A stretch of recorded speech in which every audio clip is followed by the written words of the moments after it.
Hello everyone, আজকে আপনাদের সকলকেই একটা ভীষণ স্পেশাল ব্লগে জানাচ্ছি অনেক অনেক ওয়েলকাম। আজকেই সেই দিন, যে দিনটার জন্য মহাযুদ্ধ করে আমরা সুদূর ইতালি থেকে এসেছি আমাদের নিজেদের দেশ। আজকে আমাদের ছেলে ঋদ্ধিষের অন্নপ্রাশন, তার জন্যই এই এত আয়োজন। দেখে যেন সত্যি মনটা ভরে গেছে। ডেকোরেশনটা চেয়েছিলাম সাবেকি হোক, কিন্তু এত সুন্দর করে যে সাজানো গোছানো হবে সেটা কখনোই এক্সপেক্ট করিনি।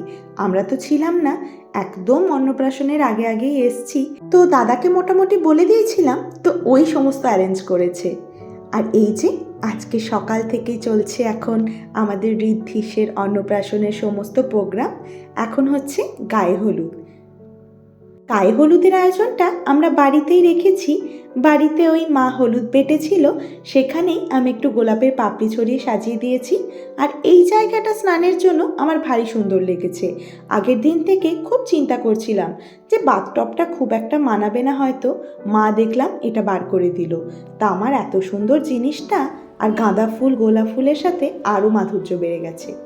আর এই যে আজকের আমাদের শো স্টপার, মানে আজকে যাকে নিয়ে অনুষ্ঠান, ঋদ্ধিষ আমার ছেলে। তো উনি এখন স্নান করবেন, সেই জন্য একদম রেডি। আর ও না ভ্যাবাচেকা খেয়ে গেছে, খুব একটা বুঝতে পারছে না এত ক্যামেরা এত কিছু কিসের জন্য। ও নিজের মনে গায়ে হলুদ মাখছে, কি হচ্ছে ও একদমই বুঝতে পারছে না।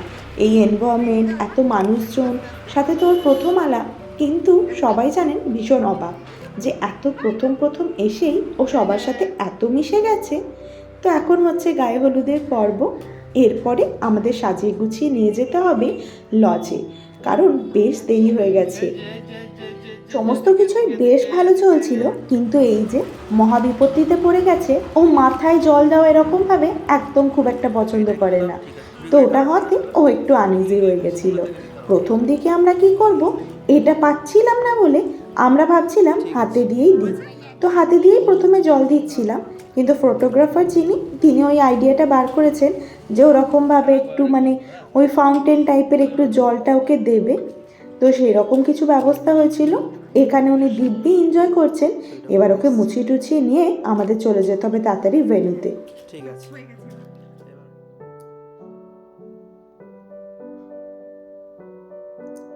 সাজটা এত অপূর্ব হয়েছে, এই সাজানোর কনসেপ্টটা আমার ছিল। আমি এক জায়গায় দেখেছিলাম, আমার বেশ ভালো লেগেছিল, সেজন্য আমি এটা বলেছিলাম।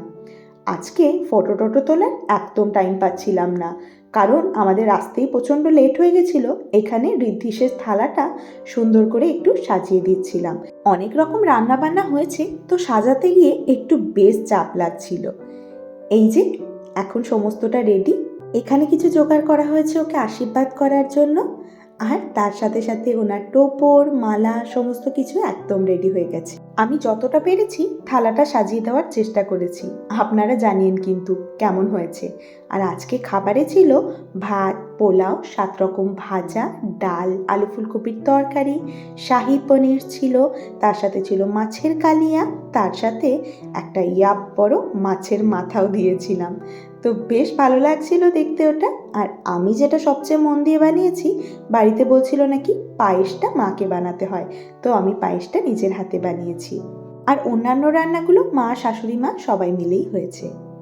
এখানে আমার ছেলে অন্নপ্রাশনের ঠিক সময়টাই দেখছে একটু মুডটা খারাপ হয়ে গেছে। ও আসলে একদম নতুন এনভায়রনমেন্টে এসছে তো। আর সত্যি কথা বলতে কি, এই যে লাইটের এত জোরালো আলো, এতে আমারই গরম লেগে যাচ্ছে। কিন্তু ও বাবা, তাহলে কি হবে, দেখছি এখানে মিও ভীষণ সুন্দর খাচ্ছে। আমি তো ভিডিওতে দেখে একদম অবাক হয়ে গেছিলাম। নিয়ম নাকি মা বাবাকে অন্নপ্রাশন দেখতে নেই, সেজন্য আমরা খুব একটা দেখতে পাইনি। আগেই খাবার খাওয়ানো হয়ে গেছিলো, এবার আশীর্বাদ পর্ব শুরু হচ্ছে। একটা নিয়ম থাকে যে টাইমের মধ্যে খাইয়ে দিতে হয়, তো আমাদের একটু লেট হয়ে গেছিলো আসতে, সেজন্য একটু দেরি হয়ে গেছিলো বলে অন্নপ্রাশনটা আগে হয়ে গেছে। এখন আশীর্বাদ পর্ব চলছে। প্রথমে আশীর্বাদ করছে আমার মা, বাট এই লাইটের আলোতে আমার মনে হচ্ছে না আমার ছেলেকে বেশিক্ষণ রাখা যাবে। দেখুন আমার বাবা আশীর্বাদ করতে যাচ্ছে যখন, তখনও আবার কাঁদতে লেগে গেছে, আমার বাবির কোলে চাপবেও। আর এখানে আমার আশীর্বাদ করছে আমার শ্বশুর মশাই, আর এরপরে আশীর্বাদ করছে আমার শাশুড়ি মা। ও যখন কেউ কোনো গিফটের বক্স টক্স দিচ্ছে তখনও একটু দেখছি চুপ থাকছে, কারণ ওই কালারগুলো ওকে ভীষণ অ্যাট্রাক্ট করছে। আর কিন্তু যখনই গিফটটা পরানো হচ্ছে তখনও আবার একটু ক্র্যাঙ্কি হয়ে যাচ্ছে। ওকে মনে হয় না আর বেশিক্ষণ এখানে রাখা যাবে। আমার বৌমনির আশীর্বাদ হওয়ার পর আমরা নিয়ে এসেছি ওকে ছাদে। ছাদে একটু ঘুরে টুরে নিই। ও এখন মনটা একটু খারাপ ছিল, বাট ছাদে ও একটু বাবার সাথে খেলা টেলা করতে করতে একটু ওর মনটাও ভালো হয়ে গেল। আর ফটোগ্রাফারেরও ইচ্ছা ছিল একটু ন্যাচারাল লাইটে, মানে এই ছাদে সুন্দর করে কিছু ফটোশ্যুট করবে। এখন সেসবই করা হচ্ছে। আর ওর একটু মাঝে মাঝে মুডটা অফ হয়ে যাচ্ছে, সেজন্য ওকে নিয়ে আমি একটু ঘুরছি। এই যে দেখছেন, এই খেলাটা ওর ভীষণ প্রিয়, টুকি টুকি করে। আর অ্যাকচুয়ালি রাত্রেই একটা গ্র্যান্ড রিসেপশন আছে, সেই জন্য আমি ভাবছি ও কি করে এতটা ম্যানেজ করবে সারা দিনের মধ্যে। এই যে এখানে শেষমেশ আমাদের ফটো তোলার একটু সুযোগ হয়েছে। আর এই যে আমার মা শাঁখ বাজাচ্ছে, আবার শুরু হলো আশীর্বাদের পর্ব। এখানে আমার ছেলে দেখছি হাতে একটা গিফট পেয়ে বেশ খুশি, ওটা নিয়ে বেশ খুশি খুশি আছে, সেজন্য ওকে একটু টোপরটাও পরিয়ে দেওয়া হলো। মালাটা একদম পরতে চাইছে না, মালাটা ওর জন্য বোধহয় একটু হেভিও হয়ে গেছিল, সেজন্য আমরা ভাবলাম থাক মালাটা আর পরতে হবে না, টোপরটুকু পরে নিই তাহলেই অনেক। দেখছেন জামা টামার কি অবস্থা হয়ে গেছে, বেচারা আর এইসব নিতে পারছে না। কিন্তু আশীর্বাদের পর্বটা এবার শেষ করতে হবে। এই যে এখানে আমার পিসি আশীর্বাদ করছে। ও আসলে এই শাঁখ বাজা এই আওয়াজগুলোর সাথে তো খুব একটা ইউজ টু নয়, মানে একদমই ইউজ টু নয়, সেজন্য মাঝে মাঝে একটু ভয় পাচ্ছে আর কি। আর প্রথমবার দেশে এসেছে তো একটু ওর ওয়েদারের সাথেও মানিয়ে নিতে একটু অসুবিধা হচ্ছে। আর সবচেয়ে যেটা প্রবলেম হয়েছে, ওর পেয়েছে অ্যাকচুয়ালি খুবই ঘুম।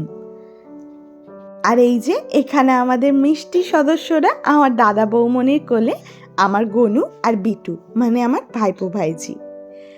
আর এখন ওকে নিয়ে আমার বোনরা ভাইরা সব ফটো তুলতে চাইছে, আমার ছেলেকে সমানে হাসাতে চাইছে, বাট ওর এতই ঘুম পেয়েছে ও একদমই পারছে না এগুলো আর নিতে। এই যে আমার দুই বান্ধবী, ওদের সাথে ফটো টটো তুলে নেওয়ার পর ভাবছি মিওকে একটু ঘুম পাড়িয়ে দেবো।